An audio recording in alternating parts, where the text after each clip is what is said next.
మన ప్రభువును ప్రియరక్షకుడైన యేసుక్రీస్తు వారి పవిత్రమైన నామంలో నా శుభంలో వందనాలు తెలియజేసుకుంటున్నాను.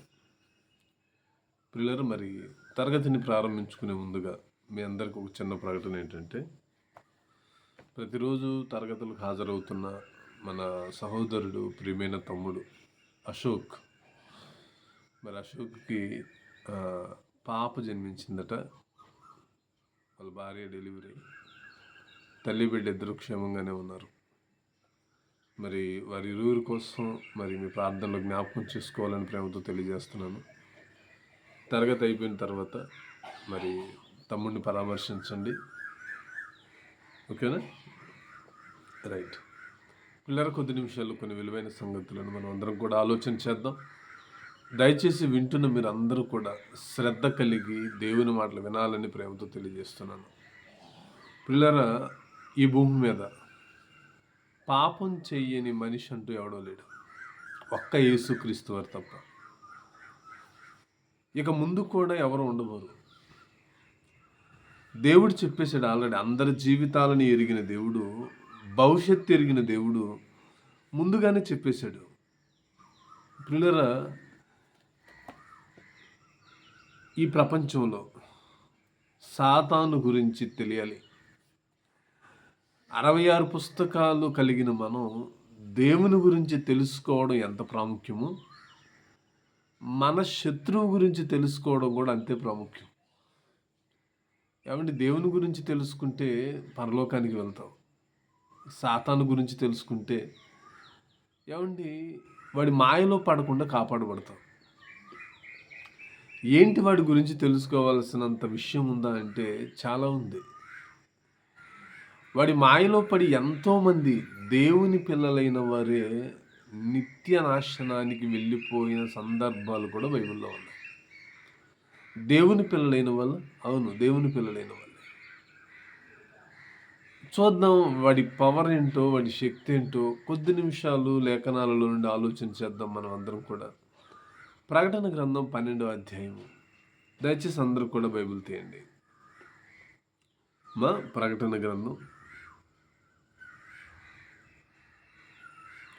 12వ అధ్యాయము 3-4 వచనాలు చదువుతాను. జాగ్రత్తగా అందరూ చూడాలి. 3-4 వచనాలు. అంతటా పరలోకమందు ఇంకొక సూచన కనబడెను. ఇదిగో, ఎర్రని మహాఘట సర్పము, దానికి 7 తలలను 10 కొమ్ములను ఉండెను. దాని తలల మీద 7 కిరీటములుండెను. దాని తోక ఆకాశ నక్షత్రములలో 3వ భాగము నీడ్చి వాటిని భూమి మీద పడవేశాను. కననయున్న ఆ స్త్రీ కనగానే ఆమె శిశువును మింగివేయవలనని ఆ ఘట సర్పము స్త్రీ ఎదుట నిలిచెను అన్నాడు. ఏమండి, జాగ్రత్తగా చూడాలి. ఏమంటే, మహాఘట సర్పం యొక్క తోకతోట ఆకాశంలో నక్షత్రాలు ఉన్నాయి కదా, ఆ నక్షత్రాలలో 3వ భాగం నేలను ఈడ్చి పడేసిందట. నేల మీద ఈడ్చి పడేసిందట. ఏమండి, ఆకాశంలో ఆకాశ నక్షత్రాలలో 3వ భాగం అసలు నేలను పడతాయా? ఆలోచించాలి. ఆకాశంలో ఉన్న నక్షత్రాలు నేల మీద పడతాయా? అది కూడా 3వ భాగం. అంటే ఉదాహరణకి ఆకాశంలో ఒక 100 నక్షత్రాలు ఉన్నాయనుకోండి. ఆకాశం మొత్తం మీద 100 నక్షత్రాలు ఉంటే, ఉదాహరణగా చెప్తున్నాను, ఆకాశంలో 100 ఉన్నాయి అనుకోకండి. మళ్ళీ అన్న ఇలా చెప్పాడు ఆకాశంలో 100 ఉంటాయి అంట అనుకోకండి. ఉదాహరణగా చెప్తున్నాను మీకు అర్థం అవడం కోసం. ఆకాశంలో 100 నక్షత్రాలు మాత్రమే ఉంటే అందులో 3వ భాగం ఎంత? 75 నక్షత్రాలు. ఈ 75 నక్షత్రాలనట తోకతో అలా ఈడ్చి ఇదిగో ఈ భూమి మీద పడేసిందంటండి సాతాను. ఏమంటే, మనం ఆలోచించవలసింది ఏంటంటే, అసలు ఆకాశ నక్షత్రాలలో 3వ భాగం నేల మీద పడతాయా, భూమి మీద పడతాయా? ఏమండి, నక్షత్రాలు ఎంత పెద్దవి? అసలు నక్షత్రాల ఆకారం ఎంత? సూర్యుడి ఆకారం ఎంత చెప్పండి? ఈ విశ్వంలో అతి చిన్న నక్షత్రం ఏదో తెలుసా? సూర్యుడే. ఏమంటే, అతి చిన్న నక్షత్రం సూర్యుడైతే ఆ సూర్యుడు మనం నివసిస్తున్న ఈ భూమి కంటే సుమారు కొన్ని లక్షల రెట్లు పెద్దది. కొన్ని లక్షల రెట్లు పెద్దది. అలాంటిది ఏమండి, అంత పెద్ద నక్షత్రం, ఒక నక్షత్రమే ఈ భూమి మీద పడదో సరిపోనప్పుడు 3 వంతుల నక్షత్రాలను సాతాను ఎలా భూమి మీద పడవేస్తుంది?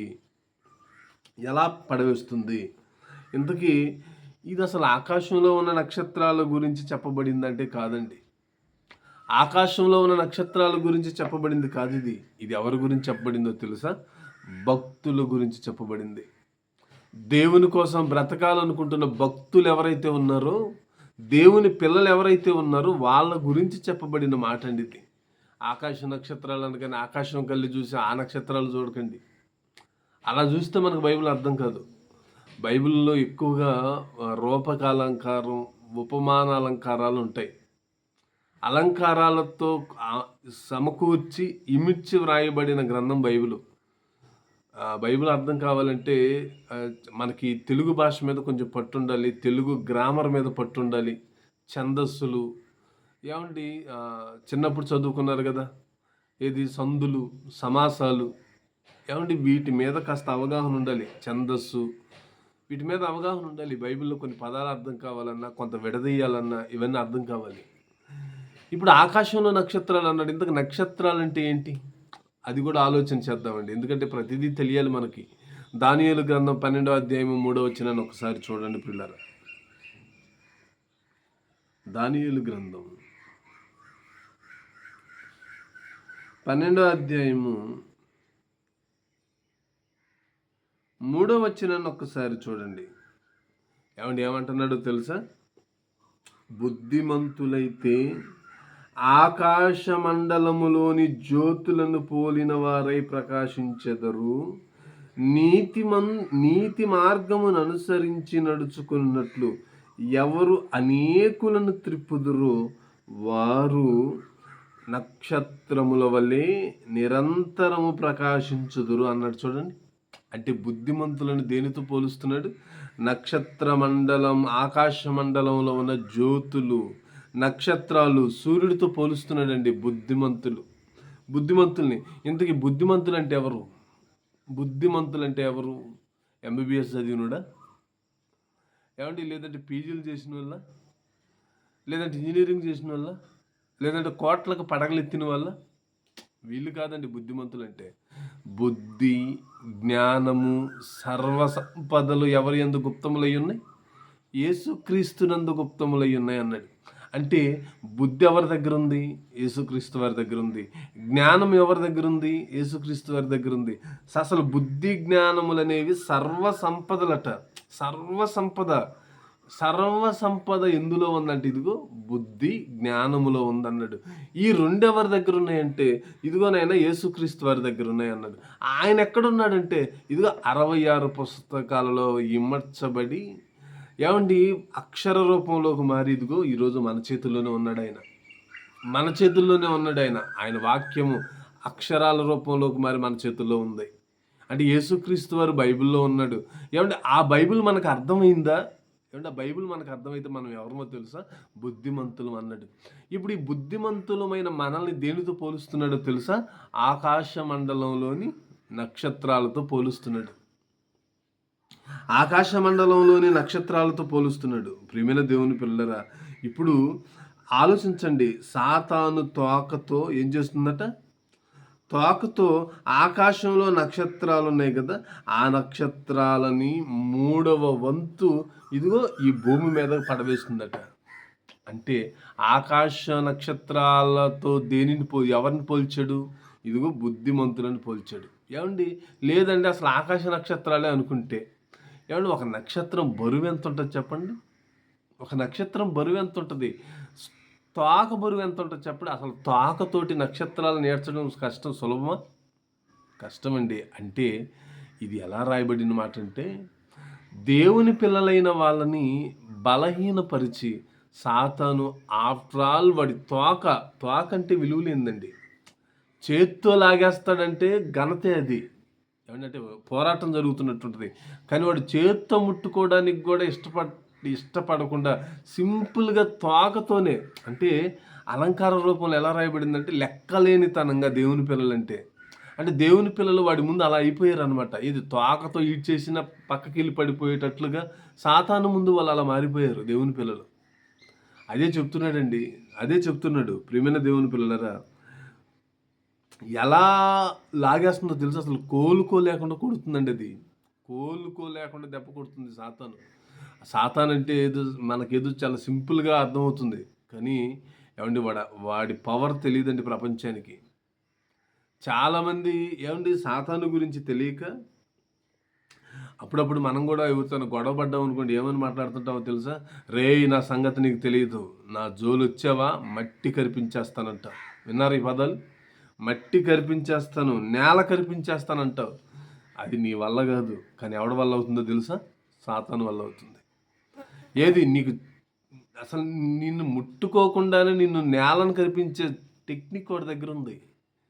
అది తెలియక మనోళ్ళు ఏమండి యేసు రక్తమే జయం, సాతాను శక్తి లయం, ఏమండి ఇటువంటి సూక్తులు పలుకుతూ బైబిల్ తలపక్కన పెట్టుకొని, ఏమంటే తలలో ఎక్కించుకోవాల్సిన బైబిల్ తలపక్కన పెట్టుకొని, వాక్యం చదవకుండా దేవునితో సహవాసం లేకుండా ఎలా పడితే అలా బ్రతుకుతూ, ఏమంటే దేవుడు మమ్మల్ని కాపాడతాడని ఆలోచిస్తూ దేవునికి దూరంగా బ్రతుకుతున్న భక్తులు ఎంతోమంది ఈరోజు ఉన్నారండి. వాళ్ళని అసలు భక్తులని కూడా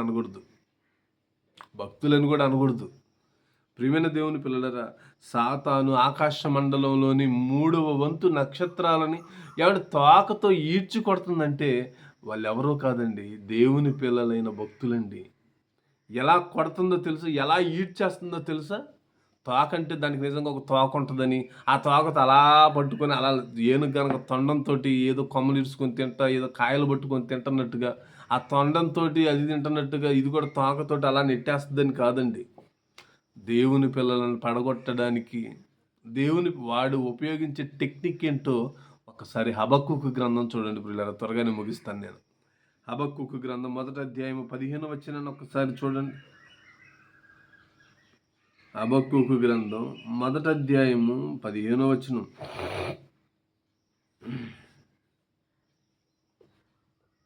హబక్కూకు గ్రంథం 1వ అధ్యాయము 15వ వచనం ప్రియులారా. వాడు అంటే సాతాను గాలము వేసి మానవులందరినీ గుచ్చిలాగి ఉన్నాడు, ఊరులు వగ్గి చిక్కించుకొనుచున్నాడు. వాడు తన వలతో వారిని కూర్చుకుని సంతోషపడి గెంతులు వేస్తున్నాడటండి. దొరికేశారండి. ఇందాక చదివారు కదా, 3వ భాగం ఈడ్చేస్తున్నాడని. ఇప్పుడు వాళ్ళని ఎలా పట్టుకుంటున్నాడో తెలుసా? ఒక గాలం వేస్తున్నాడట. గాలం అనగానే మళ్ళీ ఇక్కడికి రాకండి, చేపలు పట్టే గాలం అనుకోకండి. ఆ గాలం మనకి నగులుతుందో చెప్పండి? ప్రపంచంలో ఎవరికైనా నాకు సాతాను గాలం వేసిందండి, ఆ గాలానికి నేను ఇలా చిక్కుకుపోయాను, అందుకే నన్ను తీసుకెళ్ళి వాడు బుట్టలో వేసుకున్నాడు, ఇలాంటివి ఏమైనా జరుగుతున్నాయా? గాలం అనగానే చేపలు పట్టే గాలం దగ్గరికి వెళ్ళకూడదు. ఏమంటున్నాడు? వాడు గాలము మానవులందరినీ గుచ్చిలాగి ఉన్నాడట. గాలం వేసి ఉరులు వగ్గుతున్నాడండి, వలలు వేస్తున్నాడు చిక్కించుకోవడానికి. చూశారు వాడు ఎంత డ్యూటీ చేస్తున్నాడు, ఎంత అలర్ట్గా ఉన్నాడు చూడండి. వాడు దేవుని పిల్లలమైన మనం దేవుని గురించి చేయవలసిన పనిని పక్కన పెడితే, దేవుని పిల్లలమైన మనల్ని నరకానికి తీసుకొని వెళ్ళడానికి వాడు ఓవర్ నైట్ డ్యూటీ చేస్తున్నాడండి. నిజంగా వాడే కష్టపడుతున్నాడండి మనకంటే. పరలోకానికి వెళ్ళడానికి మనం అసలు ఏం కష్టపడటం లేదు, కానీ మనల్ని నరకానికి తీసుకొని వెళ్ళడానికి మాత్రం వాడు చూడండి ఎంత ప్రయత్నాలు, ఎన్ని యుక్తులు చేస్తున్నాడు. ఎలా చేస్తున్నాడట? వాడు తన వలతో వారిని కూర్చుకొని గంతులు వేస్తున్నాడట అండి. సంతోషపడి గంతులు వేస్తున్నాడు. సంతోషం ఎప్పుడు వస్తుంది చెప్పండి? సంతోషం ఎప్పుడు వస్తుంది? ఒకడు వేటకి వెళ్ళాడు, చేపలు పట్టడానికి వెళ్ళాడు అనుకుందాం. వలేసిన తర్వాత ఒక అరగంట ఆగేలు వల లాగుతున్నప్పుడు బరువుగా ఉండి ఆ వల బయటికి రావట్లేదు అనుకోండి, దాని అర్థం ఏంటి? వల నిండా ఏం పడ్డాయి? చేపలు. అలా బయటికి లాగేటప్పుడు ఆ వల నిండా చేపలు చూసాడు అనుకో, వాడి మనసు ఎలా ఉంటుంది చెప్పండి? ఆనందంతో గంతులు వేస్తాడండి, సంతోషంతో పొంగిపోతూ ఉంటాడు. అలా కాకుండా లాగుతుంటే ఒట్టి వల ఒక్కటే పైకి వస్తుంది అనుకోండి, ఒక చేప కూడా లేకుండా, వాడికి ఆనందం ఉంటుందా? వాడికి ఆనందం ఉంటుందా? సాతాను కూడా అదే చేస్తుందండి. ఏంటో తెలుసా? సాతాను కూడా అదే చేస్తుంది. అందరినీ గుచ్చి లాగి వాడి వలలో వేసుకుని సంతోషపడి గంతులు వేస్తున్నాడంటే దాని అర్థం ఏంటో తెలుసా? వాడికి కావలసిన వాళ్ళు విస్తారంగా వాడి వలలో పడిపోయారండి. చెప్పాడు కదా ముందే, గాలం వేస్తున్నాడట, ఉరులు పన్నుతున్నాడట. ఏమండి, చిక్కించుకోవడానికి వాడు ప్రయత్నాలు చేస్తుంటే దేవుని పిల్లలైన వాళ్ళందరూ కూడా వెళ్ళి వాడి వలలో చిక్కుతున్నారంటండి. వాడు వలలో పడుతున్నారంటండి ప్రియమైన దేవుని పిల్లలారా. అందుకే మానవులందరినీ అనే పదం రాయించాడు చూడండి. ఒకళ్ళిద్దరిని కాదు, మానవులందరినీ గుచ్చి లాగుతున్నాడంటండి. ఎవరిని విడిచిపెట్టడం లేదండి వాడు. ఎవరిని విడిచిపెట్టాలన్న ఆలోచన కూడా లేదండి వాడికి. ప్రియమైన దేవుని పిల్లలారా, ఎంత భయంకరమైన పరిస్థితుల్లో ప్రపంచం ఉంది. ఎంత భయంకరమైన పరిస్థితుల్లో ప్రపంచం ఉందండి. ప్రపంచం ఉంది. ఏమండి, మీ అందరికీ తెలుసు కదా, తొలి మానవుడైన ఆదాము ఎలా ఉంటాడండి? ఎలా ఉండుంటాడు? మీరు ఆలోచించండి. ఎంత జ్ఞానంతో ఉండుంటాడు. ఏమండి, దేవుని స్వరూపంతో పుట్టాడంటండి. దేవుని పోలికగా అసలు దేవుడే తన స్వహస్తాలతో కలిగించుకొని నిర్మించుకున్నవాడండి ఆదాము. అలాంటి ఆదాముకి ఎంత జ్ఞానం ఉండాలి మీరు చెప్పండి. ఏమండి, సకల జీవరాశులకు పేర్లు పెడుతున్నాడంటే అసలు ఆ జ్ఞానం ఏంటండి? సకల జీవరాశులకు పేర్లు పెడుతున్నాడట. సుమారు భూమి మీద 78 లక్షల జాతుల జీవరాశులు ఉన్నాయి. ఈరోజు నువ్వు ఒక కుక్కని కుక్క అని పిలుస్తున్నావంటే ఆ కుక్కకు ఆ పేరు పెట్టింది ఎవరో తెలుసా? ఆదామే. ఒక పక్షిని చూసి ఇది కాకి అని నువ్వు అనగలుగుతున్నావంటే దానికి ఆ కాకి అనే పేరు పెట్టింది ఎవరో తెలుసా? ఆదామే. ఏమంటే ఒక పిల్లిని చూసి ఇది పిల్లి అని నువ్వు అనగలుగుతున్నావంటే దానికి ఆ పేరు పెట్టింది ఎవరో తెలుసా? ఆదామే. సకల జీవరాశులకు పేర్లు పెట్టేటువంటి అంత జ్ఞానం ఉందంటే ఏంటండి అసలు ఆదాము? చిన్న విషయం కాదండి అది. చిన్న విషయం కాదండి. ఏమంటే పేర్లు పెట్టమంటే ఏదో సింపుల్గా పెట్టేస్తే కుదరదండి. మన ఇంట్లో ఒక బిడ్డ పుట్టాడు అనుకోండి, ఆ బిడ్డకి పేరు పెట్టడానికి ఎంత ఆలోచిస్తాం. ఏం పేరు పెడితే బాగుంటుంది, ఎలాంటి పేరు పెడితే బాగుంటుంది, 10 మందిని అడిగి, ఇదిగో నాకు ఒక పాప పుట్టింది, లేదంటే నాకు ఒక బాబు పుట్టింది, పేరు పెట్టాలనుకుంటున్నాను, ఎలాంటి పేరు పెడితే బాగుంటుంది, దయచేసి మీరు చెప్పండి అని అడుగుతాం కదా. అలాంటిది సకల జీవరాశులకు పేర్లు పెట్టే పని అంటే ఏమండి చిన్న పనే? అది చిన్న పనే? ఏమండి, సింహానికి సింహం అని పేరు పెట్టాడండి. సింహానికి సింహం అనే పేరు పెట్టాడు. అలా కాకుండా సింహానికి చిట్టెలుక అని పేరు పెట్టాడు అనుకోండి, కుదురుతుందా? అంటే ఆదాం గారు ఏం చేశాడో తెలుసా? ప్రతి జంతువును పరిశీలించి దాని స్వభావాన్ని గమనిస్తూ, ఇది ఎలా ఉంటుంది, ఏం తింటుంది, దాని ఆహార్యం ఏంటి, దాని గంభీర్యం ఏంటి, ఇవన్నీ గమనిస్తూ ఒక్కొక్క జంతువుకి దాని స్వభావాన్ని బట్టి పేరు పెట్టాడండి. ఏమంటే పందికి పంది అని పేరు పెట్టాడు, పందికి సింహం అని పేరు పెట్టాడు అనుకోండి, కుదురుతుందా? పంది పందే, కుక్క కుక్కే, సింహం సింహమే. దేనికి తగిన పేరు దానికి ఆదాము గారు పెట్టాడు. అంత జ్ఞానం ఎక్కడిది? దేవుడిచ్చాడండి. దేవుడిచ్చాడు. ఏది ఆదాము పేరు పెట్టిన జంతువులు ఏదో ఒక 10 పేర్లు చెప్పండి చూద్దాం. మనం ఒక 10-20 జంతువుల పేర్లు చెప్పండి చూద్దాం. మనకు అలా కుక్క, పిల్లి, నక్క, ఎలుక ఇవి తప్పితే పెద్దగా తెలియదండి. పట్టుమని 20 జంతువుల పేర్లు కూడా చెప్పలేము మనం. అలాంటిది కొన్ని లక్షల జీవరాశులు ఆదాము గారు పేర్లు పెట్టాడండి.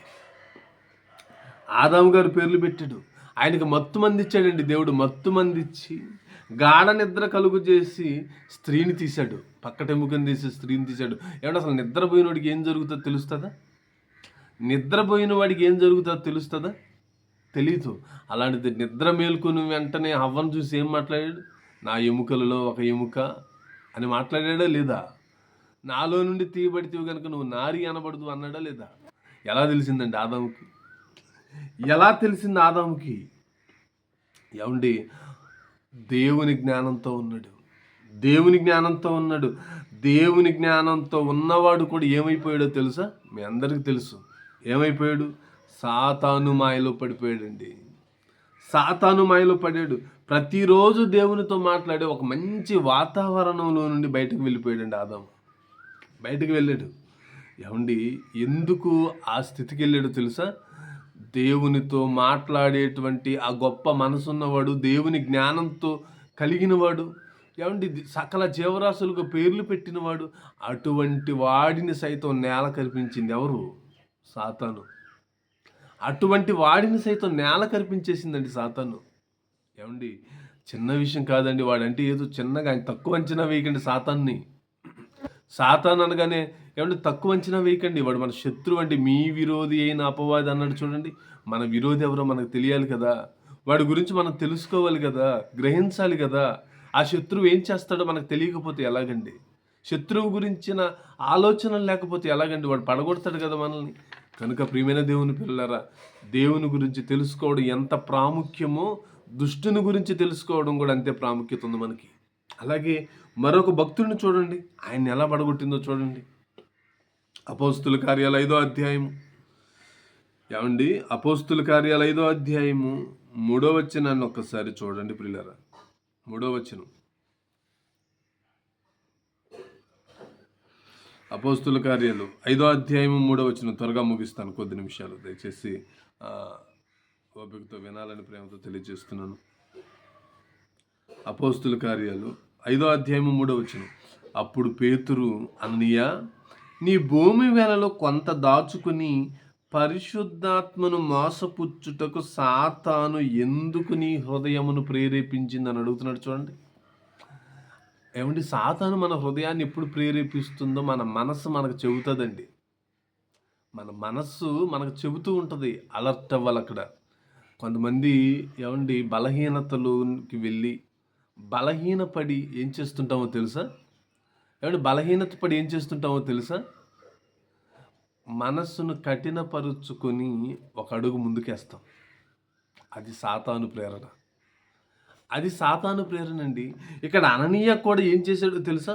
ఏమండి, మొదటి శతాబ్దంలో అపోస్తులు వాక్యం చెబుతుంటే ఆ బోధ విన్న వాళ్ళందరూ కూడా ఏమండి, ఈ భూమి మీద బ్రతుకేమీ లేదు, ఈ భూమి మీద బ్రతుకేమీ లేదు, బ్రతికితే క్రీస్తు కోసం బ్రతకాలి, చచ్చినా కానీ క్రీస్తు కోసమే చావాలి. నిజంగా మన కళ్ళ ముందు పుట్టి పెరిగిన అపోస్తులు ఏంటి ఇలా మాట్లాడుతున్నారు ఏంటి? వాళ్ళకి ఎక్కడిది ఇంత జ్ఞానం? ఎక్కడిది? నిజంగా వీళ్ళతో పాటు ఉండి మన మధ్య సంచరించి తిరిగి వెళ్ళిన యేసుక్రీస్తు వారు వీళ్ళకి ఇంత జ్ఞానం ఇచ్చాడు. ఆయన చనిపోయి వెళ్ళిపోయాడు. ఆయన గురించి వీళ్ళు ప్రకటిస్తున్నారు, అపోస్తులు ప్రకటిస్తున్నారు. ఏమని ప్రకటిస్తున్నారు? పునరుద్ధానం గురించి ప్రకటిస్తున్నారు. మరణించిన తర్వాత మనిషి తిరిగి మరలా బ్రతుకుతాడని ప్రకటిస్తున్నారు. మనకు బ్రతుకు అనేది ఉంటే ఆ బ్రతుకు కావాలి, ఆ క్రీస్తు ఉన్న లోకంలో కావాలి, ఆ దేవుడు ఉన్న లోకంలో మనకు బ్రతుకు కావాలని ఆలోచించిన వాళ్ళు ఏం చేశారో తెలుసా? తమ స్థిరాస్తులు అమ్మేస్తున్నారండి. స్థిరాస్తులు అంటే ఏమండి, కదిలేవి కొన్ని ఉంటాయండి ఆస్తులు.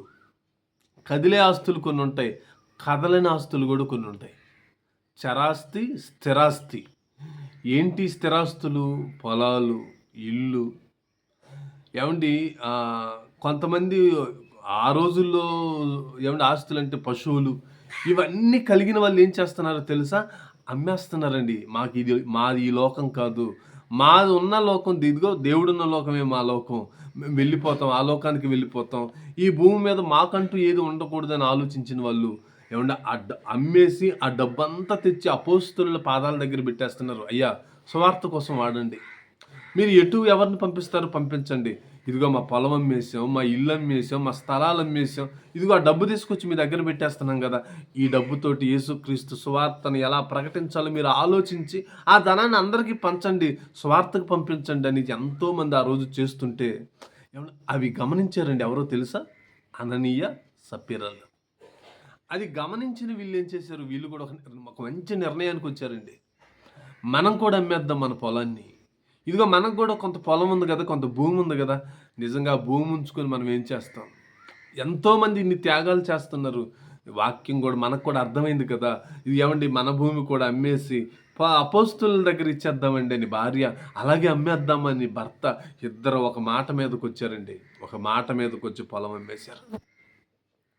పొలం అమ్మేశారు. ఇప్పుడు పొలం అమ్మినప్పుడు ధనం వస్తుంది కదా, డబ్బు ఇస్తారు కదా. ఎందుకోనండి, పొలం ఉన్నప్పుడు పుట్టని మనసు, పొలాన్ని చూస్తున్నప్పుడు రాని ఆలోచన వీళ్ళకి డబ్బు చూసినప్పుడు వచ్చేసింది. డబ్బును చూసినప్పుడు వచ్చిందండి. ఎంత ప్రమాదమో తెలుసా డబ్బు? ఈరోజు ప్రపంచమంతా దాని వెంట పరుగులు తీస్తుందండి. డబ్బు డబ్బు డబ్బు డబ్బు డబ్బు దాని వెంట పరుగులు తీసి తీసి తీసి ఈ శరీరాన్ని ఆయాసపరుచుకొని, గుండెను ఆయాసపరుచుకొని, ఏ రోజో తెలియక క్షణంగా గుండె ఆగిపోతుంది, గుండెలు ఆగిపోతున్నాయి. అననీయ సప్పీరాలు ఏం చేశారో తెలుసండి? ఆ డబ్బు ఎప్పుడైతే చూడగానే దాని వెలలో కొంత దాచుకున్నారంటండి.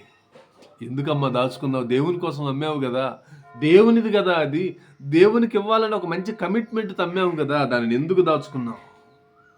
దానిని ఎందుకు దాచుకున్నావు? ప్రియమైన దేవుని పిల్లలరా, ఏం చేసిందంటే సాతాను వాళ్ళ హృదయాన్ని ప్రేరేపించిందండి. వాళ్ళ హృదయాన్ని ప్రేరేపించింది. ఏమండి, ఒక మాట చెప్పనా? పొలం అమ్మాలి అనేటువంటి మనసు వచ్చిందంటే వాళ్ళు భక్తులా కాదా చెప్పండి మీరు?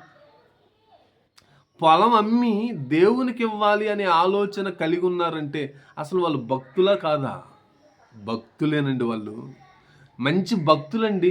ఈరోజు ఎవరండి పొలాలు అమ్ముతుంది, స్థలాలు అమ్ముతుంది, దేవుని కోసం ఇవ్వగలుగుతుంది? ఎవరు చెప్పండి? ఎవరికుంది ఆ మనసు చెప్పండి? ఆ రోజు వాళ్ళు చేశారంటే దేవుని భక్తులండి వాళ్ళు కూడా, భక్తి కలిగిన వాళ్ళు. కానీ భక్తి కలిగిన వాళ్ళ హృదయాన్ని ఏం చేసిందో తెలుసా సాతాను? ప్రేరేపించిందనే పదం రాయబడి చూడండి. ప్రేరేపించిందట. ఏమని? ఎరా పొలం అమ్మేశావు, డబ్బంతా వచ్చి పడింది, ఇంత డబ్బు తీసుకెళ్ళి అపోస్తుల దగ్గర పెడతావా? వాళ్ళు ఏమన్నా చేస్తారో చెప్పండి? వాళ్ళకు కొంత, వీళ్ళకు కొంత, వాళ్ళకు కొంత ఇచ్చేసి ఏదో చుట్టుపక్కల ఊర్లకు తీసుకెళ్ళి వాక్యం చెప్పిస్తారు. 2 రోజుల్లో నీ డబ్బు అయిపోతుంది. అటు డబ్బు అయిపోద్ది, ఇటు పొలం లేకుండా పోద్ది. తర్వాత ఏం తింటావురా అననీయ? నీకేమైనా బుద్ధి ఉందా? ఏం తింటావమ్మా సప్పీరా? మీకేమైనా బుద్ధి ఉందా? ఇది ఎలాగో అమ్మేశారు, అయిపోయింది కదా, డబ్బు వచ్చింది కదా, అయితే ఒక పని చేయండి, ఈ డబ్బులు కొంత దాచుకోండి, మీరు బతకాలి కదా, తినరా రేపటి నుంచి? ఉన్నదంతా అపోస్తుల దగ్గర పెట్టి మీరేం గడ్డి తింటారా? ఇదిగో కొంత దాచుకోండి. ఆ దాచుకున్నది మీరు తర్వాత మీరు భోంచేయండి అనుకుంటుంది. మిగిలిన కొంత తీసుకెళ్ళి అపోస్తుల దగ్గర పెట్టిన వాళ్ళకి ఎలా తెలుస్తుంది? మీదే కదా డబ్బు అంతా, తీసుకెళ్ళండి అని వాళ్ళని ప్రేరేపించిందంటండి. చూడండి, డబ్బు దాచుకునే విధంగా వాళ్ళ మనసును ప్రేరేపించిందట. ఏం చెప్పుంటుంది? ఇదిగో ఇవే ఈ లోకంలో ఎలా బ్రతకాలి, డబ్బు అంతా పోతే, సంపాదించుకోకపోతే కుటుంబాన్ని ఎలా పోషించుకోవాలి, డబ్బు లేకపోతే ఈ లోకంలో మనుగడ కష్టం అవుతుంది, డబ్బు లేకపోతే బంధువుల దగ్గర విలువ ఉండదు. ఇటువంటి పనికి మాలిన ఆలోచనలని మన మనసులో పెట్టి అటు దేవునికి దూరం చేసేటువంటి కుయుక్తి సాతానుదండి. ఇది ఆలోచించాలి మనం. ఆ రోజు అననీయాన్ని కూడా అలాగే ప్రేరేపించింది. ఏమంటే తర్వాత ఏం జరిగిందో మీ అందరికీ తెలుసు కదా. పేతురు గారు అడుగుతున్నాడండి, ఎందుకు పరిశుద్ధాత్మను మోసపుచ్చుటకు సాతాను నీ హృదయమును ప్రేరేపించింది? ఏమంటే తర్వాత జరిగింది మీకు తెలుసు. ఎప్పుడైతే ఈ మాట అన్నాడో, ఏమంటే అననీయ అక్కడికక్కడే మరణించాడండి, రాయబడిందండి. ఆ తర్వాత భార్య వచ్చింది, భార్యను కూడా అడిగాడు, అవును మేము ఇంతకే అమ్మేం అందుకని, అయ్యా క్షమించండి, తప్పైపోయింది, మా మనసులు ఇలా కఠినపరచబడ్డాయి, ఇదిగో కొంత దాచుకున్నది మా ఇంట్లో ఉంది, దయచేసి నన్ను క్షమించండి అని అడగలేదండి. ఇద్దరు ఏకమయ్యారట ఆ విషయంలో. ఒకే మాట మీద ఉండాలి. అప్పుడప్పుడు మనల్ని కూడా చూడండి, ఎవరైనా ఫోన్ చేశారనుకోండి, వీడు ఫోన్ ఎత్తకపోతే ఇంకొకటి చేస్తారు. వాడేం చెబుతాడు? వాడి గురించి ఎక్కడో ఉన్నాడని చెబుతాడు. చెప్పి మరలా వీడు వాడికి ఫోన్ చేస్తాడు, ఒరే నీ గురించి ఆయన ఫోన్ చేశాడు, నువ్వు పలానా చోట ఉన్నావని చెప్పాను, నువ్వు కూడా అదే చెప్పురా, ఎందుకంటే నువ్వు ఒక మాట నేను ఒక మాట చెబితే బాగుండదు, ఇద్దరం ఒక మాటే చెప్పాలి, ఒకే మాట మీద చెప్పాలి, అప్పుడే వాడు నమ్ముతాడరా అని. ఇటువంటి సాకులు విన్నారా మీరు కూడా లోకంలో? ఇటువంటి మనసు కలిగినటువంటి వ్యక్తులు ఉన్నారు. ఏమండి, ఇదే మనసు కలిగిన వాళ్ళండి ఎవరు? అననీయ సప్పీరాలు. వీళ్ళు కూడా ఏం చేశారో తెలుసా? ఏమంటే వీళ్ళు కూడా ఏకమై కొంత దాచుకున్నారంటండి, ఏకమై పొలం అమ్మి. ఈ విషయంలో కూడా ఒకే మనస్సు మీద కలిగి ఉన్నారట. సప్పీరా వచ్చింది, సప్పీరాని కూడా అడిగాడండి పేతురు గారు, ఏమ్మా అని అడిగితే అవునయ్యా అంది. అంతే, ఆమె కూడా ప్రాణాలు పోగొట్టుకుంది. ఏమంటే ఇప్పుడు ఇంట్లో దాచుకున్న డబ్బు ఎవరో చెప్పండి? ఇంట్లో దాచుకున్న డబ్బు ఎవరిదండి? ఇంట్లో దాచుకున్నారు కదా, కొంత దాచుకున్నారే, ఆ డబ్బు ఎవరిది? అంటే నీ డబ్బు నీ ప్రాణాన్ని కాపాడగలిగిందా చెప్పు? నీ డబ్బు నిన్ను నిలబెట్టగలిగిందా? నీ డబ్బు నీకు పరలోకాన్ని ఇచ్చిందా? 10 మందిలో అవమానాన్ని తెచ్చింది, 10 మందిలో ప్రాణం పోయేలా చేసింది, 10 మందికి మీ బ్రతుకులు ఒక గుణపాఠంగా నేర్పిందండి. నువ్వు దాచుకున్న డబ్బే. దేవుని కోసం ఇవ్వలేకపోయావు కదా, దేవుని కోసం ఖర్చు చేయలేకపోయావు కదా. సాతాను యొక్క ఆలోచనలండి అవి. సాతాను యొక్క ఆలోచనలు. ఏమండి, మన బలహీనతలను బలంగా మార్చుకుంటాడండి వాడు, తెలుసా? మన బలహీనతలను బలంగా మార్చుకుంటాడు. ఏమండి, మరొక ఆయన చూపించి నేను ముగిస్తానండి. దయచేసి అందరూ కూడా ఒకసారి తీయండి లోక సువార్త 22వ అధ్యాయం ఈయన సంగతి చెప్పి నేను ముగించేస్తాను పిల్లరా. ఇలా చెప్పుకుంటూ పోతే ఎంతోమంది జీవితాలు ఉన్నాయి. మనకు అర్థం అవ్వడానికి ఒకళ్ళిద్దరు జీవితాలు చాలని నేను త్వరగా ముగిస్తున్నాను. ఏమంటే లోకాసు వార్త 22వ అధ్యాయము 3వ వచనాన్ని ఒక్కసారి చూడండి పిల్లరా. 3వ వచనం ఏమండి, లోకాసు వార్త 22వ అధ్యాయము 3వ వచనం. అంతటా 12 మంది శిష్యుల సంఖ్యలో చేరిన ఇస్కరియోతు అనబడిన యోధాలో సాతాను ప్రవేశించిందంట. చూడండి ఏమంటే సాతాను ప్రవేశించిందంటండి. ఏమంటే ప్రవేశించిన సంగతి కూడా మనకు అర్థం కాదండి. కొన్ని సందర్భాల్లో వాడు వచ్చేస్తాడు, ఆల్రెడీ మనలోనికి ప్రవేశిస్తాడు. వాడు ప్రవేశించినప్పుడు మన మనస్సులో ఆలోచనలు మారిపోతుంటాయండి. ఏమంటే అప్పటి వరకు బాగానే ఉన్నాడు కదా, అపోస్తుల స్థానంలో ఉన్నాడు, 12 మందిలో ఒకటిగా ఎంచబడ్డాడు. నమ్మి ప్రభువు డబ్బు సంచిని కూడా ఎవరికి ఇచ్చాడో తెలుసా? యోధాకే ఇచ్చాడండి. ట్రెజరర్గా ఉన్నాడండి, పరిచర్యలో ట్రెజరర్గా ఉన్నాడు. అటువంటి వాడు ఏమంటే సాతానుకు అవకాశం ఇచ్చాడు. సాతాను యోధాలో ప్రవేశించిందట. భక్తుడా కాదా చెప్పండి? ఏమంటే 12 మంది అపోస్తులు యేసుక్రీస్తు వారితో మాట్లాడిన మాట ఏంటో తెలుసా? నీ కోసము మేము సమస్తమును విడిచిపెట్టి వచ్చేసామన్నారు. సమస్తాన్ని విడిచిపెట్టి వచ్చాం. ఏమండి సమస్తమును విడిచిపెట్టి వచ్చిన వాళ్ళలో యోధా ఉన్నాడా లేడా? ఎలా వచ్చాడండి? తల్లిదండ్రులను విడిచిపెట్టి, భార్యను విడిచిపెట్టి, పిల్లల్ని విడిచిపెట్టి, కుటుంబాన్ని విడిచిపెట్టి, బంధువులను విడిచిపెట్టి, అందరిని విడిచిపెట్టి కట్టుబట్టలతో అపోస్తుల 11 మంది ఎలాగైతే క్రీస్తుని వెంబడించారో అలా వచ్చిన వాడేనండి యోధా. అలా వచ్చిన వాడే యోధా. కానీ ఏమైపోయాడో తెలుసా? ఏమయ్యాడో మీ అందరికి తెలుసు. ఏమంటే సాతాను ప్రవేశించిన వాడి మనసునిక కుదుటుగా ఉండనివ్వలేదండి. ఏమంటే వాడి దగ్గర ఉన్న డబ్బు మీద ఆశ కలిగేలా చేసింది. ఆ డబ్బును అవసరాన్ని కొద్దీ కొంత దొంగలిస్తున్నట్లుగానే చేసింది. దొంగలిస్తూనే ఉన్నాడు. వాడి మనసును ప్రేరేపిస్తుంది. అలా డబ్బు మీద వాడికి వ్యామోహం కలిగేలా చేసి, ఇక ధనం లేకపోతే బ్రతకలేమన్నట్లుగా వాడి మనస్సును మార్చి యేసుక్రీస్తు వారిని బేరం పెట్టేలా చేసిందండి. ఎంతకి? 30 వెండి నాణేలకి. 30 వెండి నాణేలకి నమ్ముకున్న ప్రభువును అమ్మేలా చేశాడండి. అమ్ముకున్నాడు. ఏమైపోయాడు మీ అందరికి తెలుసు కదా. ఏమంటే బాగుపడ్డా చెప్పండి? ఏమంటే బాగుపడలేదండి. అప్పగించిన తర్వాత ఏం చేశాడండి? అప్పగించిన తర్వాత ఏమయ్యాడో తెలుసా? పశ్చాత్తాపడ్డాడంటండి యోధా. యేసుక్రీస్తు వారిని కొడుతుంటే ఏమన్నా ఆయనను కొడుతున్నటువంటి ఆ దెబ్బలు చూసి యోధా పశ్చాత్తాపడి ఆ 30 వెండి నాణేలు మరలా ప్రధాన యాజకుల దగ్గరికి తీసుకుని వెళ్ళాడంటండి. ప్రధాన యాజకుల దగ్గరికి తీసుకుని వెళ్ళి అవి వాళ్ళ మొహాన్ని ఇసురు కొట్టి, నేను ఒక నీతిమంతుడిని మీకు అప్పగించాను, దయచేసి ఆయనను విడిచిపెట్టండి అని అడిగాడండి. మంచి మనసు కలిగిన వాడేనండి యోధా. కానీ సాతాను ప్రవేశించినప్పుడు అతని మనసు మారిపోయింది. ఎప్పుడైతే ప్రభువును పట్టించాడో సాతాను అతనిని వదిలిపెట్టింది. ఎప్పుడైతే వదిలిపెట్టిందో మరలా ప్రభువును చూశాడు. అయ్యో, ఒక నీతిమంతుడిని శిక్షిస్తున్నారే, అయ్యో ఒక పరిశుద్ధుడిని కొడుతున్నారే, ఏ పాపం ఎరుగని వాడిని అవమానిస్తున్నారే, ఇదంతా నేను చేసిన పాపం వలన కదా అని పశ్చాత్తాపడి మరలా ప్రధాన యాజకుల దగ్గరికి వెళ్ళిపోయాడంటండి. ఎంత మంచి మనసు కలిగిన వాడండి, ఎంత మంచి మనసు ఉంది చూడండి. అలా వెళ్ళి పశ్చాత్తాపడి వాళ్ళ దగ్గర ఆ డబ్బు కూడా వాడుకోలేదండి. వాళ్ళ మొహానే కొట్టేసాడట. ఇదిగోండి డబ్బు, దయచేసి ఆయన్ని విడిచిపెట్టండి అంటే వాళ్ళు విడిచిపెట్టలేదు. ఏమండి అలా విడిచిపెట్టనందుకు యోధా చేసిన తప్పేంటో తెలుసా? మరలా ప్రవేశించింది సాతాను. మరలా ప్రవేశించి అతన్ని మనస్సును ప్రేరేపించిందంటండి. ఏమని? ఏమండి నిజంగా అదే పశ్చాత్తాపంతో ప్రభు దగ్గరికి పరిగెత్తుకుంటూ వెళ్ళి, అయ్యా నన్ను క్షమించమని ఆయన కాళ్ళు పట్టుకుంటే క్షమించేవాడేనండి. మహానుభావుడు క్షమించడానికే కదా ఉన్నాడు. ఒక బందిపోటు దొంగని ప్రాణాలు పోయే పరిస్థితుల్లో సిలువు మీద ఉన్నా కానీ ఏమంటే ఆయన పరిస్థితే బాగోలేదండి. అప్పుడు ఆయన పరిస్థితే బాగోలేదు. ఒళ్ళంతా రక్తం కారుతూ ఒళ్ళంతా రక్తం కారుతూ దేహమంతా గాయాలైపోయి, ఏమంటే కొరడాలతో కొట్టి దేహమంతా చీలి, ఆ ఎండ తాపం తాళలేక దాహం ఇచ్చేవాడు లేక, దాహం అని అడిగితే ఒకడు చేదు చెరక ఇచ్చాడు తీసుకొచ్చి. ఒకడు ఏమంటే బ్రతికున్నాడా లేదని ఏమంటే పక్కలో పొడిచేవాళ్ళు కొంతమంది, అవమానించేవాళ్ళు కొంతమంది, ఉమ్మి వేసేవాళ్ళు కొంతమంది. ఏమంటే ఈ గాయాలన్నీ ఒక ఎత్తు అయితే తల మీద ముళ్ళ కిరీటం పెట్టి ఆయన అవమానిస్తున్న వాళ్ళు కొంతమంది. ఇన్ని బాధలలో ఆయన బాధ అనుభవిస్తుంటే ఒక పక్కన నుంచొని అడిగాడు ఏమని, అయ్యా యేసు, నీ రాజ్యంతో వచ్చినప్పుడు నన్ను జ్ఞాపకం చేసుకో, దయచేసి నన్ను క్షమించమని అడిగినందుకు ఏమడిగాడు తెలుసా? ఈయన పడే బాధ ఒకటైతే మరొకటి బాధను కూడా కరుణించాడండి ఆయన. ప్రాణాలు పోయే పరిస్థితుల్లోనే ఒకరిని క్షమించగలిగేటువంటి గొప్ప మనసున్నవాడైతే 3.5 సంవత్సరాలు ఆయన వెంటే ఉన్న నిన్ను క్షమించడా చెప్పు? 3.5 సంవత్సరాలు ఆయన వెంటే ఉన్నావు కదా, నిన్ను క్షమించడా? ఖచ్చితంగా క్షమిస్తాడండి. కానీ యోధా మనసును సాతాను ఏమి చేసిందో తెలుసా? మరలా రేపింది, ప్రేరేపించింది. ఎందుకురా నీ బ్రతుకింకా? ఎందుకు నీ బ్రతుకింకా? ఒక నీతిమంతుడు నమ్మావు, 30 వెండి నాణాలకి ప్రభువు నమ్మావు, అమ్మితే అమ్మావు.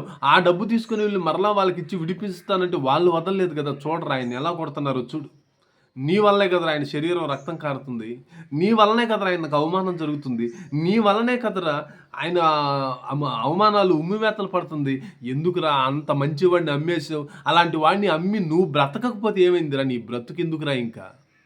చావరా పొయ్యి అనగానే ఏమండి ఇలా ఆలోచనలు కలిగేలా చేసి యోధ తనంతట తాను వెళ్ళి ఉరిపెట్టుకొని చచ్చిపోయాడని రాయబడిందండి.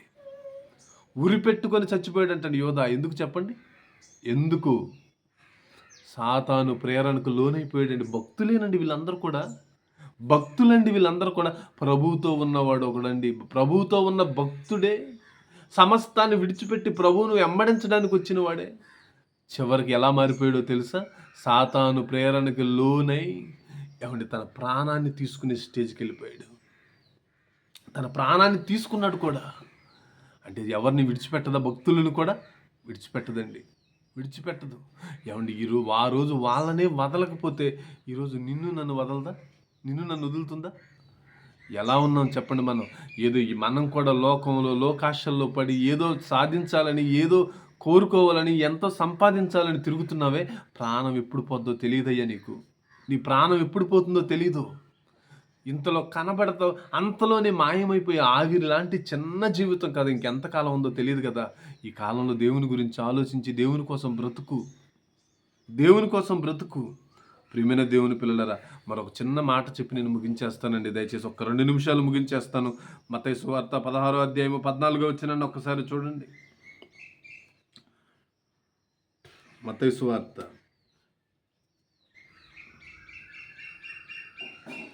16వ అధ్యాయము 23వ వచనాన్ని దయచేసి అందరూ చూడండి పిల్లలు. 23వ వచనం, 22 కూడా చదువుతానండి, బాగుంటుంది. ఇది 22 కూడా చదువుతాం. 21 నుంచి చదువుతున్నానండి. 21 నుంచి కూడా మీకు అర్థం అవ్వడం కోసం 21 నుంచి చదువుతున్నాను. అప్పటి నుండి తాను యెరూషలేమునకు వెళ్ళి పెద్దల చేతను, ప్రధాన యాజకుల చేతను, శాస్త్రుల చేతను అనేక హింసలు పొంది చంపబడి 3వ దినమున లేచుట అగత్యమని యేసు తన శిష్యులకు తెలియచేయ మొదలు పెట్టగా పేతురు ఆయన చెయ్యి పట్టుకుని, ప్రభువా, అది నీకు దూరమవునుగాక, అది నీకెన్నడను కలగదని ఆయనను గద్దిస్తున్నాడంటండి. ఎవరిని? యేసుక్రీస్తు వారిని. ఏంటి ప్రభు ఏది పడితే అది మాట్లాడుతున్నావు నువ్వు? లెగిసిన కాడ నుంచి యెరూషలేం పోతాను, పెద్దల చేతికి అప్పగించబడతాను, ప్రధాన యాజకుల చేతికి అప్పగించబడతాను, వాళ్ళు నన్ను కొరడాలతో కొడతారు, నన్ను చంపుతారు అంటున్నా. ఏంటి ప్రభు ఈ అపశకునం మాటలు? వద్దు ప్రభు, నీ నోటి వెంట చావు అనే మాట రానియొద్దు ప్రభు. చూసారా, ఇంటి దగ్గర ఎవరైనా పిల్లలు చావు అనే మాట అన్నారు అనుకోండి, పెద్దవాళ్ళు ఏమంటారు? అమ్మమ్మ వద్దమ్మా, అనకూడదమ్మా మాట. అనకుండా ఉంటే తప్పించుకుంటావు ఏంటి దాని గురించి? అనొద్దంటావు. చావు గురించి తప్పించుకుంటావా నువ్వు? చావు గురించి ఏమైనా తప్పించుకుంటావా? పేతురు గారు కూడా అదే అంటున్నాడండి. వద్దు ప్రభువా. ఏంటి గద్దిస్తున్నాడు అంటే ఎవరిని? ప్రభువుని. ఏంటి గద్దెంపసాగాడట? ఏంటి ప్రభు ఏది పడితే అది మాట్లాడుతుంటావు? వాక్యం చెబుతున్నావు, చెప్పరాదు? దేవుని గురించి చెబుతున్నావు, చెప్పు. అవి చెప్పాలి కానీ లెగిసిన కానించి నేను వాళ్ళు చంపుతారు, ఇల్లు చంపుతారు, నేను ఏడకపోతాను, వాళ్ళు నన్ను కొడతారు, సిలువ వేస్తారు అంటున్నావు ఏంటి? వద్దు ప్రభు, ఈ అపశకున మాటలు చెప్పొద్దు ప్రభు. ఏమండి సహజంగా మనకైతే ఏమనిపిస్తుంది చెప్పండి? అబ్బా, పేతురికి నేనంటే అంత ఇష్టం. ఈ 11 మంది ఉన్నారు నాయాలు, ఇన్ని చెబుతున్నా కానీ ఒక్కడు కూడా మాట్లాడలేదు. పేతురు గారు మాట్లాడుతున్నాడంటే నిజంగా నా చావు కోరుకోవట్లేదు పేతురు. నేనంటే అంత ఇష్టం అయ్యా అన్నాడేమో చూడండి. తర్వాత ఏమంటున్నాడు చూడండి. ఏమండి 23వ వచనం చూడండి. అయితే ఆయన అంటే యేసుక్రీస్తు వారు పేతురు వైపు తిరిగి ఏమంటున్నాడు? ఆహా, మంచి భక్తుడు నాయనా నువ్వు అన్నాడా? పేతురు వైపు తిరిగి నేనంటే ఎంత ఇష్టం పేతురు నీకు అన్నాడా? ఏమన్నాడండి? ఏమని రాయబడింది ఆ మాట? జాగ్రత్తగా చూడండి. అయితే ఆయన పేతురు వైపు తిరిగి, సాతానా, ఎవరిని? పేతురునా? ఏమండి పేతురునా? అవునండి పేతురునే. ఏమంటున్నాడు? సాతానా, సాతానా, సాతానా, నా వెనక్కి పో. ఏంటండి పేతురు గారిని పట్టుకొని సాతాన్ అంటున్నాడు ఏంటండి? అంటే పేతురులో ఎవరు ప్రవేశించింది? సాతాను ప్రవేశించింది. ఆ విషయం పాపం పేతురు గారికి కూడా తెలియలేదండి. సాతాను ప్రవేశించిన సంగతి పేతురు గారికి కూడా తెలియలేదు. ప్రభువుకు తెలిసి మాట్లాడుతున్నాడు, సాతానా నువ్వు వెనక్కెళ్ళు, అనేకుల కోసం నేను హింసించబడి చనిపోయి తిరిగి లేవవలసి ఉంది. నా కార్యాన్ని నా శిష్యులతో చెబుతుంటే ఏంటి పేతురులకు కూడా ప్రవేశించి నా కార్యాన్ని అడ్డుకోవాలని చూస్తున్నావు నువ్వు? భక్తులండి వీళ్ళు, తెలుసా? పేతురు భక్తుడు, యోధా భక్తులు, అననీయ సప్పీరాలు భక్తులు. ఏమండి వీళ్ళందరూ భక్తులని విడిచిపెట్టని సాతాను, ఏమండి భక్తులని వదలని సాతాను, ఏమండి నిన్ను నన్ను వదులుతుందా చెప్పండి? 66 పుస్తకాల ముందు కూర్చోకుండా, వాక్యాన్ని పరిశోధించకుండా, దేవుని గురించి ఆలోచన లేకుండా, లోకానుసారంగా లోకాశలలో పడి బ్రతుకుతున్న మనల్ని సాతాను వదిలిపెట్టదు. ఆల్రెడీ ఇప్పుడు ప్రపంచంలో ఉన్న ప్రతి మనిషిని పట్టేసిందండి అది, తెలుసా మీకు? కానీ మనుషులకు తెలియడం లేదు, మనుషులకు అర్థం కావడం లేదండి. సాతాను పడితే మనం ఎలా ప్రవర్తిస్తామో వాక్యాన్ని బట్టి మనం గ్రహించుకుంటూ ఉండాలి. ఎప్పటికప్పుడు గ్రహించుకుంటూ ఉండాలి. అది గ్రహింపు లేకపోతే అది పట్టిన సంగతి కూడా మనకు తెలియదు. అలా పట్టింది దేవుని సన్నిధిలో ఉన్నామనే భ్రమలోనే మనల్ని బ్రతికిస్తూ నిత్యనాశానికి మన మరణం తర్వాత తీసుకుని వెళ్తుంది. ఏమంటే దేవుని సన్నిధిలోనే ఉంచిద్దండి మనల్ని, మరలా అక్కడ దూరం చేయదు. అక్కడ దూరం చేస్తే నీకు డౌట్ వస్తుంది. ఏమంటే ఆదివారం సంఘానికి తీసుకుని వెళ్తుంది.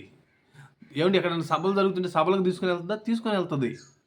ఏమంటే దేవుడు ఈ ఆలోచనలకు దగ్గరగానే ఉంచిద్దండి. ఎందుకంటే నిన్ను వాటికి దూరం చేసిందంటే నీకు డౌట్ వచ్చి మరలా వెనక్కి వచ్చేస్తావు కదా. దేవుడు అనేటువంటి ఆలోచనలకు దగ్గరగా చేసి ఆయన భావాలకు నిన్ను దూరంగా తీసుకుని వెళ్ళిపోద్ది. ఆయన పనిలో లేకుండా చేసేస్తుంది. ఆయన గురించిన ఆలోచనలు రాకుండా చేసేస్తుంది. లోకాన్ని చూపిస్తుంది. నీ మనసు ఒక పక్క దేవుని గురించి ఆలోచిస్తూ ఉంటుంది, నీకు లోకాన్ని చూపిస్తూ ఉంటుంది. ఏమంటే నీకు ఒక పక్క దేవుని కోసం బ్రతకాలనే తలంపులు కలిగేలా ఏమంటే వాక్యం చేస్తూ ఉంటుంది. సాతాను మరలా నీకు లోకాన్ని చూపిస్తుంది. ఈ లోకంలో ఎలా బ్రతుకుతావురా, సంపాదన లేకుండా, డబ్బు లేకుండా ఎలా బ్రతుకుతావు? ఏమండి బైబిల్లో ఒక శ్రేష్టమైన మాట రాయించాడండి దేవుడు. ఏంటో తెలుసా? ఆకాశ పక్షులను చూడండి, అవి విత్తవు, కొయ్యవు, అవి వ్యవసాయం చేయవు కదా. వ్యవసాయం చేసి వచ్చిన పంటను కోసే పని వాటికి లేదు కదా. వాటిని పోషిస్తున్నాను నేను. ఒక ఆకాశ పక్షులు, కాకులకు ఆహారం ఎలా సమకూర్చాలో నేను సమకూరుస్తున్నాను. ఆకాశంలో తిరిగే ప్రతి పక్షికి ఆహారం ఎలా సమకూర్చాలో నేనే సమకూరుస్తున్నాను. అరణ్యంలో తిరిగే మృగాలకు ఆహారాన్ని నేనే సమకూరుస్తున్నాను. వాటన్నిటికీ సకల జీవరాశులకు ఆహారాన్ని సమకూరుస్తున్నాను. నేను నా పిల్లలైన మీకు ఆహారం పెట్టలేనా అని అడిగాడండి ఆయన అడిగినా కానీ మనం ఏమైనా ఇంకా లోకం వైపు తిరిగి లోకాశల వైపు వెళ్తున్నామంటే ఆయన మాటను మనం ఏం చేయలేదు, నమ్మకుండా ఆ మాటను పక్కన పెట్టి నువ్వు లోకం వైపు వెళ్తున్నావు అనుకోండి, ఇప్పుడు నువ్వు ఎవరో చెప్పు? సాతాను ప్రేరణకు గురైన వాళ్ళమే మనం అంతా. వద్దు ఏమండి, అలాగని పని చేసుకోవద్దని నేను చెప్పడం లేదు, ఉద్యోగాలు చేసుకోమని నేను చెప్పడం లేదు, ఉద్యోగాలు చేసుకోవద్దని నేను చెప్పడం లేదు. చేసుకోండి, ఎందుకంటే కుటుంబాన్ని పోషించుకోవాలి, కాస్త బ్రతకాలి, ఒక తిండి తినాలి కనుక అవసరమై.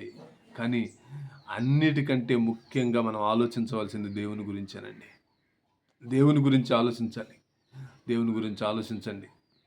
దేవుని కోసం బ్రతకండి. లేదంటే అసలు దేవుని ఆలోచనలే మన మనసులోనికి రాకపోతే సాతానుగాడు పట్టేసుకుంటాడండి. ఆల్రెడీ ప్రపంచంలో ఎంతోమందిని వలలో వేసి ఉరులు ఒగ్గి లాగి చిక్కించుకొని వాడి వలలో వేసుకొని గంతులు వేస్తున్నాడని రాయబడింది చూడండి. ఏమండి దేవుడికి ఎలా ఉంటుంది చెప్పండి? దేవుని పిల్లలందరూ సాతాను చేతికి చిక్కితే పరలోకమందున దేవుని మనసు ఎలా ఉంటుంది చెప్పండి? ఎంత బాధతో నిండిపోద్దండి ఆయన మనసు, ఎంత దుఃఖంతో నిండిపోద్దండి ఆయన మనసు, ఎంత వేదనకు గురైపోతూ ఉంటుందండి ఆయన మనసు. నిజంగా ఆయనకు దుఃఖాన్ని మిగిలిద్దామో మనం? ఆయనకు బాధను కలిగిద్దామో మనం? వద్దండి. ఆలోచించండి, ప్రతి ఒక్కరు కూడా వాక్యం ప్రకారం బ్రతకండి. సాతాను ప్రేరణకి ఎవరు గురి కాకండి. ఓకేనా? కళ్ళు మూసుకోండి, చిన్న ప్రార్థన చేసుకుందాం. మహాపరిశుద్ధుడును పరలోకమందున్న మా కన్న తండ్రి, మీ ఘనమైన నామానికి స్తుతులు స్తోత్రాలు తెలియజేస్తున్నాం. తండ్రి, ఈ ఉదయకాలం బైబిల్ తరగతిలో మీ పిల్లలమైన మమ్మల్ని అందరినీ తండ్రి ఇలా ఒకటిగా చేర్చి లేఖనాలలో నుండి మీ విలువైన మాటలను ఇప్పటి వరకు మేము ఆలోచించుకోగలిగే గొప్ప భాగ్యాన్ని మాకు అనుగ్రహించారు. అందుని బట్టి మీకు వందనాలు తండ్రి. తండ్రి, సాతాను ప్రేరణలో భక్తులైన వాళ్ళే పడిపోయారు. ఎలా లాక్కుంటున్నాడో తండ్రి, మాకు ఎన్నో విషయాలు వాడి గురించి రాయించినప్పటికీ మీ పిల్లలకు ఆ విషయాలు అర్థం కాక, చదవక, ఆలోచించక వాడి మాయలో పడిపోతున్నారు తండ్రి. మేము మాత్రం తండ్రి వాడి మాయలో పడుతున్నప్పటికీ తండ్రి మమ్మల్ని వాక్యం ద్వారా బలపరుస్తూ నిలబెడుతున్నారు తండ్రి. అందుని బట్టి మీకు వందనాలు తండ్రి. పరిపూర్ణంగా మేము ఎదుగునట్లు కృప చూపించండి తండ్రి. తండ్రి, ఇదిగో తండ్రి, మీ కుమారుడు, మా ప్రియమైన సహోదరుడు తమ్ముడు అశోకుని బట్టి ప్రార్థిస్తున్నాం. మీ కుమారుడికి తండ్రి మీరిచ్చిన గర్భఫలం కుమార్తెను బట్టి ప్రార్థిస్తున్నాం తండ్రి. మంచి ఆయురారోగ్యాలతో మీ కుమార్తెను నింపండి. హాస్పిటల్లో ఉన్న తల్లి బిడ్డను ఇద్దరు క్షేమంగా ఉండినట్లు కృప చూపించండి.